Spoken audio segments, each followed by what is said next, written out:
উফ, অসাধারণ একটি গান। তাপস পালের এই তাপস পাল দেবশ্রী এই ধানের ক্ষেতের পাশে, অসাধারণ অসাধারণ গান। কিন্তু তাপস ওই ছেলে ঘরে ঢুকিয়ে দেবো বলে সে যে বিলীন হয়ে গেল, এই একটি কথার দ্বারাই তার সমস্ত শিল্পী সত্তা, প্রতিভা সব নষ্ট হয়ে গেল। বন্ধুরা, তোমরা দেখতে পাচ্ছ কত সুন্দর রোমান্টিক অভিনয় করতে পারতো তাপস, এবং কত নিষ্পাপ চুপ, নিষ্পাপ মুখ।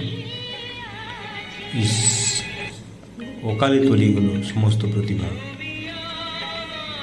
দেবশ্রীও কিন্তু খুব ভালো নায়িকা এবং খুব ভালো অভিনয় করেছে, এবং গানটি তো অসাধারণ, বলার নেই। আহা,